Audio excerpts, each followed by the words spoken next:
Hello, good afternoon.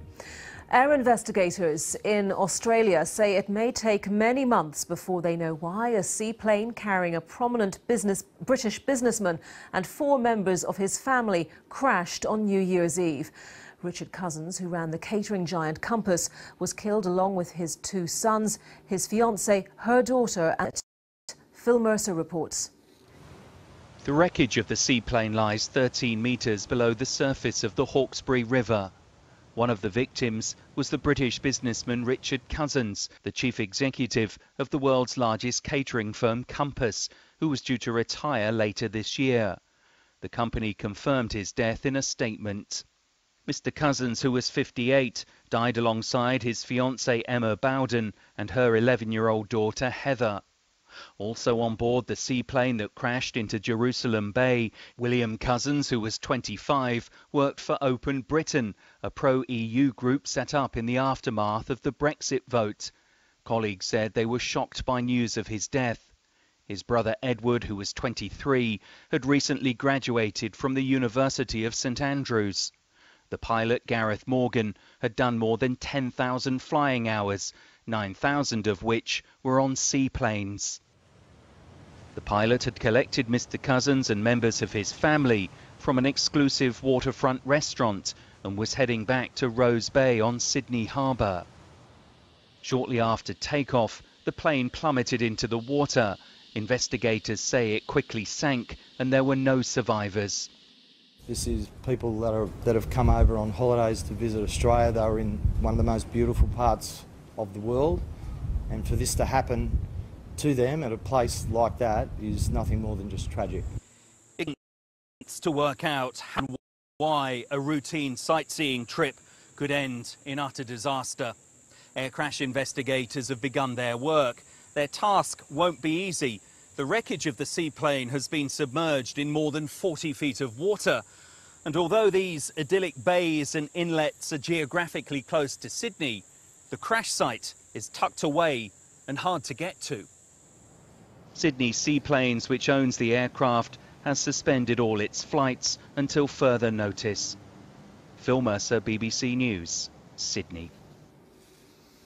The leader of North Korea, Kim Jong-un, has warned the United States that he has a nuclear button on his desk ready for use if his country feels threatened. The comments came during a televised New Year's Day speech in which he also said that he wanted to lower military tensions with neighbouring South Korea, from where our correspondent Sophie Long reports. Just after the first sun of 2018 rose over the Korean peninsula, Kim Jong-un delivered his New Year's address live on state-run television, with an unsurprisingly defiant message for the United States. The entire United States is within range of our nuclear weapons, and a nuclear button is always on my desk. This is reality, not a threat. Perhaps more surprising was the olive branch he appeared to offer his neighbour South Korea.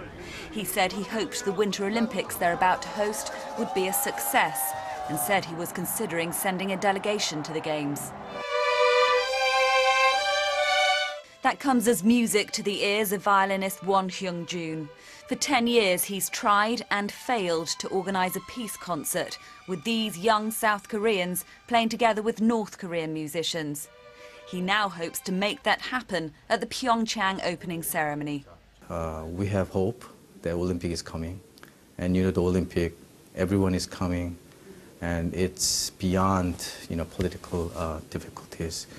So I really wish North Korean will come, and especially with the musicians, and we'll be able to play together. The South Korean government has welcomed those words from the North Korean leader, saying it too is willing to engage in dialogue. After a year of nuclear tests and young Koreans welcomed in the new year with hope that tensions might now reduce, if only in the very immediate future. I mean, as a citizen of this country, that's all I can really wish for. It is obvious to anyone in the world that we are in a very tense situation right now. And I think that means we have hope for the future. Sophie Long, BBC News, Seoul.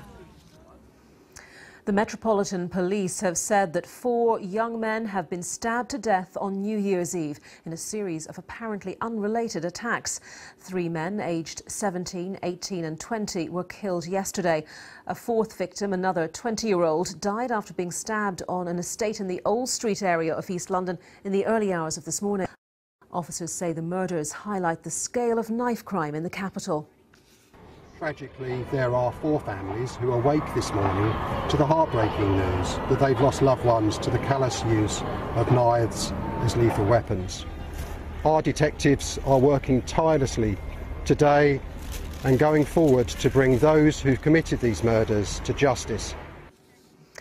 A huge fire has destroyed up to 1,400 vehicles in a multi-storey car park in Liverpool. The blaze at King's Dock, next to Liverpool's Echo Arena, is said to have started accidentally in one car and spread to others. Many people were forced into temporary accommodation as nearby buildings were evacuated. Danny Savage is at the scene now. So, Danny, what's the situation this lunchtime? Anita, the fire is out, but you can see over my shoulder just how badly damaged this multi-storey car park is. There are hundreds and hundreds of cars in there which have been totally destroyed. There was an international horse show going on here with some stabling on the ground floor. Those animals had to be led to safety. And we found out this morning as well that on the top floor of that car park, the open-air top level, there have been some cars left overnight with dogs in them. Now, early this morning,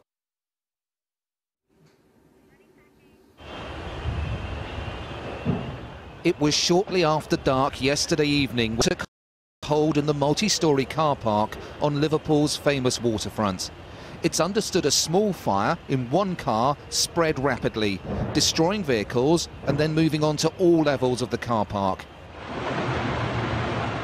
It was soon a huge blaze. Merseyside Fire and Rescue say it's one of the worst they've ever dealt with. All the car owners could do was watch and accept they would never see their vehicles again. I've got a vehicle in there, yeah, so I'm unsure at the moment what it's going to be. We can't get anywhere near it. So you're holding on much over for your car, or? Looking at the flames? No. Nearby flats and a hotel were evacuated too. The sight of the massive fire attracted lots of onlookers. The fire's still going on. You can just see black smoke everywhere. The car park is attached to the Liverpool Arena, where an international horse show was taking place. All the animals were quickly led to safety. This morning, the blackened building was surrounded by fire engines as experts assess. The concern is that the car park may collapse. This spectacular fire certainly caused a huge amount of damage. The insurance bill for the cars alone will be several £million. The good fortune was that no one was hurt. Danny Savage, BBC News, Liverpool. More protesters have been killed in anti-government demonstrations in Iran. State-run media says 10 people have died in the protests in the last week. President Rouhani says people have the right to protest, but that violence is unacceptable. From Sydney to Hong Kong, London to New York, cities across the world have been ringing in 2018 with spectacular firework displays. One of the biggest New Year's parties was on the banks of the River Thames, where Caroline Davis's report begins. Even Big Ben couldn't miss this party. Despite being under repair, it rang, marking the start of 2018 in London, along with 12,000 fireworks. His soundtrack was dominated by female artists. 2018 is 100 years since women first got the vote. Celebrations are planned. Just one thing the year has in store. It'll be the best year ever. We're going to get our careers. We're going to get into university. Go to university. We're going to get into university. It's going to be good. In Scotland, Storm Dylan had brought winds of up to 70 miles per hour, but it wasn't enough to dampen spirits for Hogmanay in Edinburgh. In Sydney, the Harbour Bridge lit up in rainbow colours, a tribute to the year Australia voted to legalise same-sex marriage. Around the world, cities celebrated the start of 2018. Hong Kong erupted. Athens glowed, though sparkled. In New York, thousands watched in Times Square as the New Year's Eve ball dropped. More than 2 million people gathered on Copacabana Beach, welcoming in 2018 with high hopes of a bright year to come. Caroline Davis, BBC News. And that's it from me. The next news on BBC One is at 6:30. Bye for now.